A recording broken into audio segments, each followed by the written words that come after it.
চৰকাৰী BPL কোটাৰ আজি নতুন লিষ্ট প্ৰকাশ পাইছে।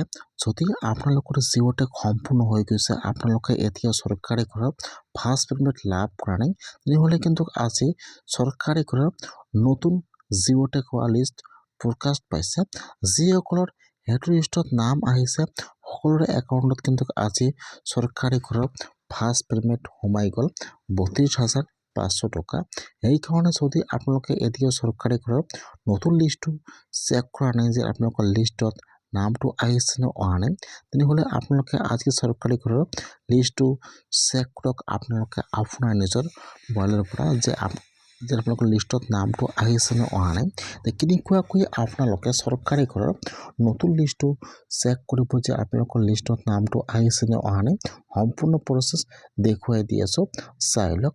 আৰু যদি আপোনালোকে মোৰ চেনেলত নিউ হয়, মোৰ চেনেলটো ছাবস্ক্ৰাইব কৰি ৰাখি দিব।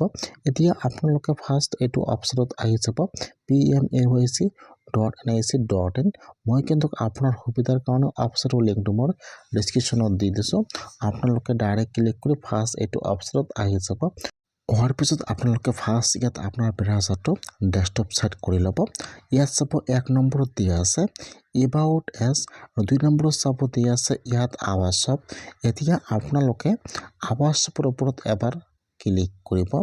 যেতিয়া আপোনালোকে আৱাজ শ্বপত ক্লিক কৰিব, এতিয়া কিন্তু ইয়াত এইটো অপশ্যন অপেন হৈ যাব। এতিয়া আপোনালোকে ৰিপৰ্টৰ ওপৰত এবাৰ ক্লিক কৰিব। এতিয়া আপোনাৰ ওচৰত এইটো পেজ অপেন হৈ যাব। এনেকৈ এতিয়া আপোনালোকে অলপমান তলত আহি যাব। ইয়াত চাব ইয়াত যদি এছ নম্বৰ অপশ্যন দিয়া আছে ছ'চিয়েল অডিট ৰিপৰ্ট, ইয়াত যিটো এছৰ 1 নম্বৰ অপশ্যন দিয়া থাকিব। এতিয়া আপোনালোকে সেইটো অপশ্যনৰ ওপৰত ক্লিক কৰিব। এছৰ 1 নম্বৰ অপশ্যনৰ ওপৰত ক্লিক কৰিব। এতিয়া আপোনাৰ ওচৰত এইটো পেজ অপেন হৈ যাব এনেকুৱাকৈ। ইয়াত চাব দিয়া থাকিব অল ষ্টেট। এতিয়া আপোনালোকে সেইটো অপশ্যনৰ ওপৰত ক্লিক কৰিব। ফাৰ্ষ্ট আহি যাব ষ্টেট নাম, আপোনালোকে ষ্টেট নাম আছাম চিলেক্ট কৰি লৈ ল'ব। তাৰপিছত চিলেক্টত ক্লিক কৰিব। ইয়াত আহি যাব আপোনালোকৰ ডিষ্ট্ৰিক্টৰ নাম। এতিয়া আপোনালোকে ইয়াত চালে ইয়াত যিটো আপোনালোকৰ ডিষ্ট্ৰিক্টৰ নাম চিলেক্ট কৰি লৈ ল'ব। তাৰপিছত চিলেক্টত ক্লিক কৰিব। ইয়াত আহি যাব আপোনাৰ ব্লকৰ নাম। এতিয়া আপোনালোকে ইয়াত আপোনাৰ ব্লকৰ নামটো চিলেক্ট কৰি লৈ ল'ব। তাৰপিছত চিলেক্টত ক্লিক কৰিব। ইয়াত আহি যাব আপোনাৰ পঞ্চায়তৰ নাম, আপোনালোকে ইয়াত চালে চিলেক্ট কৰি লৈ ল'ব। তাৰপিছত চিলেক্টত ক্লিক কৰিব। ইয়াত আহি যাব চন। এতিয়া আপোনালোকে একেবাৰে তলত চাব দিয়া থাকিব 25-26, আপোনালোকে ইয়াৰ পৰা চনটো 25-26 চিলেক্ট কৰি লৈ ল'ব। তাৰপিছত চিলেক্টত ক্লিক কৰিব। ইয়াত 1 নম্বৰত অপশ্যন আহি যাব প্ৰধানমন্ত্ৰী আৱাস যোজনা গ্ৰামীণ, আপোনালোকে ইয়াৰ পৰা এইটো চিলেক্ট কৰি লৈ ল'ব। তাৰপিছত ইয়াত আহি যাব কেপচা। এতিয়া আপোনাৰ তাত যিটো কেপচা আহি যায়, এতিয়া আপোনালোকে ইয়াত কেপচাটো বহাই দিব। কেপচাটো বহাই দি আপোনালোকে এতিয়া চাৰিমুঠৰ ওপৰত ক্লিক কৰিব। যেতিয়া আপোনালোকে চাৰিমুঠৰ ওপৰত ক্লিক কৰিব, এতিয়া কিন্তু আপোনাৰ ওচৰত চৰকাৰী ঘৰৰ নতুন লিষ্টটো ইয়াত আহি যাব এনেকুৱাকৈ। ইয়াত আপোনাৰ নাম থাকিব, আপোনাৰ গাৰ্জেন নাম থাকিব, আৰু ইয়াত আপোনালোকৰ আইডি নম্বৰ দিয়া থাকিব এনেকুৱাকৈ। এতিয়া আপোনালোকে লিষ্টটো অপেন কৰি চেক কৰিব লাগিব যে আপোনালোকৰ লিষ্টত নামটো আহিছে নে অহা নাই।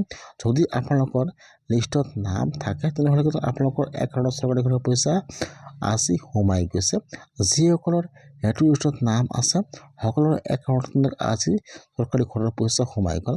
সেইকাৰণে যদি আপোনালোকৰ জিঅ'টেক হৈছে, আপোনালোকে এতিয়া চৰকাৰী ঘৰৰ ফাৰ্ষ্ট কিস্তি পোৱা নাই, তেনেহ'লে আপোনালোকে আজি চৰকাৰী ঘৰৰ নতুন লিষ্টটো চাই লওক যে আপোনালোকৰ লিষ্টত নামটো আহিছে নে অহা নাই, আৰু আপোনালোকৰ একাউণ্টত চৰকাৰী ঘৰৰ পইচা ফাৰ্ষ্ট পেমেণ্ট সোমাইছে নে সোমোৱা নাই 32,500 টকা।